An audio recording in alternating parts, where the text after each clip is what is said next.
Pra, nëse ka veprime kombëtare që kanë ndodhur në trojet shqiptare në këto kohë të fundit, të gjitha e kanë pasur zanafillën jashtë Tiranës zyrtare.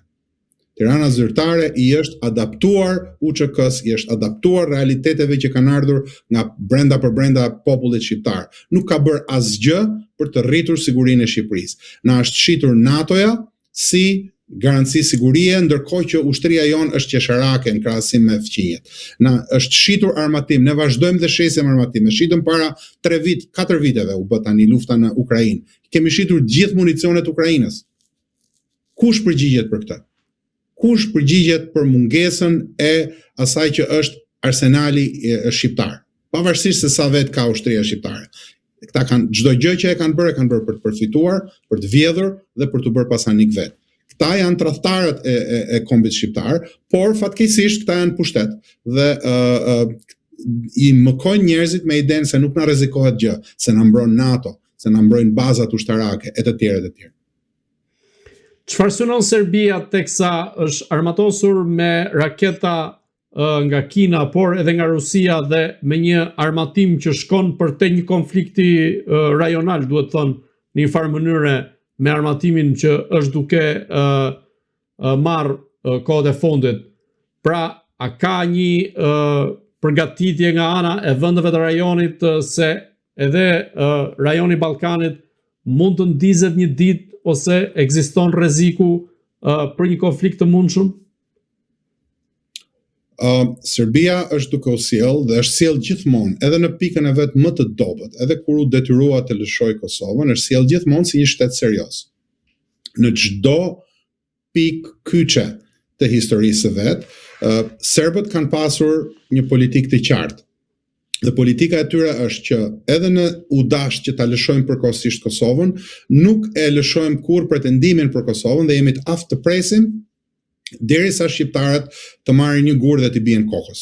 Dhe kur ata t'i marrin një gur dhe t'i bien kokës, atëherë ne do të hyjmë përsëri në lojë dhe kanë sabotuar në mënyrë konstante çdo gjë që i është afruar bashkimit të shqiptarëve dhe ndaj serbët sot sillen dhe më parë sillen si një shtet serioz. Armatosen për një konflikt që po vjen, ashtu siç po armatosen të gjitha dhe vendet evropiane. Përveç Shqipërisë, të gjithë e kanë marrë seriozisht të rrezikun e luftës. Vetëm kryeministri jon thotë që çfarë lufte flisni ju më vlla, e ka marrë gabim ambasada amerikane. Dhe opozita jon që vazhdon dhe zihet për bregët e njërit apo tjetrit, po jo për rrezikun që i kanoset vendit ndërkombëtarisht. Pra serbët janë armatosur nga aleatët e tyre, kanë mbajtur një pozicion diplomatik dual, pra të dy anshëm, duke mbajtur njërën këmbë me Evropën, si përfaqësuesit e krishtërimit në rajonin ton, dhe në anën tjetër pa thyer aleancën me Rusin, por duke ushqyer dhe duke rritur aleancën me fuqinë tjetër të madhe në botë, që është Kina, duke marrë armatimet kineze të tjerë. Pra, Serbia përgatitet që kur të vi momenti të mos gjendet pa mjete kundër përgjigjeje. Në rajon dhe në të njëjtën kohë, po fus edhe Greqinë këtu, Greqia ka porositur avion F-35, Greqia ka bërë një aleancë strategjike që nga vitet 2000 me Izraelin dhe ka zhvilluar industrinë e vet luftës duke u bazuar tek teknologjitë që vijnë nga Izraeli, pra ka një aleancë të madhe midis linjës Greqi, Serbi dhe Izrael, ku të tre bashkëpunojnë për interesat e secilit shtet më vete. Të vetmit të cilët nuk kanë bërë asnjë lloj përpjekje, të vetmit të cilët anatemojnë publikisht ose ka provokatorë të ndryshëm publikisht, të vetmin aleat që kemi, që janë Shtetet Bashkuara të Amerikës, janë shqiptarët. Pra ne po vërtetojmë, të paktën pjesa londineze, atë parashikimin që patën serbët që po marrim një gur dhe po i bijmë kokës. Ka ardhur koha që shqiptarët zgjohen dhe ta marrin seriozisht veten e tyre dhe situatën ku ndodhemi, sepse nëse nuk do ta bëjmë, do të bëhet jashtëzakonisht shumë më e vështirë nesër për ta rimarrë veten se sa jemi sot. Sa më shumë kohë kalon nën këtë pari, aq më shumë do të jetë, aq më i lartë do të jetë çmimi që do paguajnë shqiptarët në të ardhmen. Mund takon si specialist i kësaj pune ta them dhe ta them publikisht. Përtej kësaj çdo gjë tjetër i mbetet shqiptarëve që ta kuptojnë dhe të kenë sensin e duhur të historisë në këtë pikë të historisë njerëzore. Nisur nga situata në Kosovë, pra kriza e brendshme politike dhe nisur nga niveli i shtetarisë në Shqipëri dhe serioziteti i qeverisë së vendit, a është duke më saktë shqiptarët a janë duke i rënë kokës me gur dhe po çajnë kokën e tyre në një farë mënyre dhe po bëjnë që Serbia të fërkojë duart në këtë rast, duke qenë se Kosova gjendet në një lloj krize politike ku edhe sot ka pasur përplasje në kuvendin e Kosovës, kuvendi i cili po i ngjason më shumë kuvendit të Shqipërisë, ndryshe nga sa ishin pritshmëritë më parë që mund të kishte një qasje tjetër në politikë bërje. Fatkeqësisht kjo që thatë ju po bëhet më tepër e vërtet çdo ditë. Fatkeqësisht ka ndasi të mëdha edhe në Kosovë, pavarësisht se unë nuk do ta vendosja nivelin e politikës në Kosovë ende jo në nivelin e politikës anti-shqiptare të Paris-Tiranës, sepse në Kosovë çdo kush që fiton zgjedhjet duhet të jetë kombëtarist.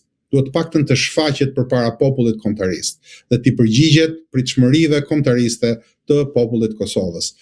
Pra, fatkeqësisht është kështu siç thoni ju, fatkeqësisht Kosova po rrëshket, ka disa kohë që po rrëshket, është shumë zhgënjyese që nuk po ndërmerren hapat e dur. Tani nuk është koha për të pasur për t'i dhënë fryrje ndasive që ekzistojnë, të cilat janë reale në Kosovë, ndasia midis qytetit dhe Katundit, ndasia midis pro-titistëve që janë në pushtet sot dhe kombëtaristëve e të tjerë. Pra janë ndasi thelbësore, janë ndasi që shfaqen në çdo pjesë të jetës në Kosovë dhe janë ndasi që fryhen me shumë kujdes nga shërbimet serbe dhe shërbimet e shumë vendeve të tjera. Mirë po, fatkeqësisht dhe udhëheqësia politike në Kosovë nuk po ndërmerr hapat e duhur. Fatkeqësisht nuk kemi një qeveri të shpëtimit kombëtar as në Kosovë, që duhet kishte ndodhur. Fatkeqësisht nuk kemi një president konsensual as në Kosovë, që duhet kishte ndodhur, gjë që do t'ja mundsonte atyre që fituan zgjedhjen, vetëvendosis dhe Albin Kurtit, të ishin në kryet një qeverisit, cilën e meritojnë sepse jo ka dhënë populli i Kosovës. Mirë po, nga një herë interesi kombëtar duhet të jetë mbi interesin politik dhe partijak dhe e shoh që qeverisja e Albin Kurtit ka rënë në nivelin e një qeverisje partijake, thelbësisht partijake, nuk po kërkon lirimin e komandantëve, nuk po denoncon gjykatën e Hagës ashtu siç duhet dhe po mbetet në pozitat e një udhëheqësit vogël ballkanik që sheh vetëm me nderin e vet. Kjo nuk është në nderin e vetëvendosjes si forcë politike, në nderin e Albin Kurtit, përkundrazi është shumë më keq se sa kaq, si personazh politik ose si udhëheqës politik i Kosovës, nuk është në nderin e atyre që e kanë mundsuar këtë, por mbi të gjitha është jashtëzakonisht shumë shqetësuese dhe kërcënuese për fatet e kombit shqiptar. Duke mbetur në Kosovë dhe te ky argument, apo i shërben Albin Kurti në këtë mënyrë Serbisë dhe Beogradit, duke pasur këtë lloj qasje kundrejt krizës politike që ka përfshirë në një farë mënyrë Kosovën, por edhe tek ajo që thatë ju sa i përket ish krerëve të UÇK-s apo dhe qasjes që ka kundrejt gjykatës speciale në Hagë? Unë kam kritikat e mia të forta ndaj qeverisë së Albin Kurtit dhe Albin Kurtit si udhëheqës politik në Kosovë, mirë po më duhet të praktikoj atë që po predikoj. Pra, në gjykimin tim në Kosovë, më shumë se çdo gjë tjetër sot duhet një përbashkësi politike për të zgjidhur sfidat e kërcënimet të jashtëzakonshme që i kanosen Kosovës dhe kombit shqiptar. Sot Kosova ka nevojë për mbështetje nga të gjithë shqiptarët kudo që ndodhen. Sot ka nevojë për një projekt bashkues të shqiptarëve në një shtetkom të tyrin. Sot bashkimi i shqiptarëve është më i rëndësishëm se sa çdo gjë tjetër. Dhe në funksion të kësaj, në gjykimin tim, në Kosovë duhet kishte një qeveri të shpëtimit kombëtar. Këtë nuk po e realizon Albin Kurti, mirë po nuk do të doja që të kontribuoja në propagandën serbe, duke e shpallur atë agent të Serbisë të tjerë, nuk duhet hyj në politikën e brendshme, sepse edhe në Kosovë, siç po e shihni dhe siç po e shohim të gjithë, po fillojnë teprimet, po fillojnë gjërat të cilat nuk janë të bukura dhe nuk na shërbejnë. Unë do të kisha shumë dëshirë që Albin Kurti të ndryshonte rrugë, të shkonte drejt një pajtimi me forcat që kanë dalë nga lufta. Sepse siç e kam thënë më parë në këtë podcast dhe kudo tjetër që më është dhënë mundësia, UÇK-ja është nderi i shqiptarëve, i të gjithë shqiptarëve, jo vetëm shqiptarëve në Kosovë, i të gjithë shqiptarëve, komandantat e saj, cilat do qofshin hesapet e tyre në politikën e brendshme në Kosovë, dhe munden me qenë më të rënda ose më të lehta se sa publikohen. Por, cilat do qofshin mëkatet e tyre, komandantet e UÇK-s duhet të jenë të lirë dhe në rastin më të keq duhet gjykohen nga një gjykatë në Kosovë dhe jo nga gjykata fars pa asnjë lloj të drejte e cila i shërben interesave anti-shqiptare, një gjykatë albanofobe në Hag. Këtë nuk duhet ta them unë si analist që njoh situatën, këtë duhet ta thotë qeveria. Këtë duhet ta thonte presidenti Osmani, këtë duhet ta thonte kryeministri Kurti. Pavarësisht se ata i kanë kundërshtar për vdekje, pavarësisht cilat do lloj gjëje pa drejtë që mund të kenë bërë ish komandantët kur ishin në Kosovë ndaj tyre politikisht. Shtetaria kërkon që t'i jepet dora dhe atij që është armiku politik për hir të kombit. Ky është faji që unë i jap Albin Kurtit dhe Vjosa Osmanit dhe Donika Gërvallës dhe të gjithë tyre, të cilët nuk kanë mbërritur dot të shikojnë përtej interesit tyre të ngushtë personal.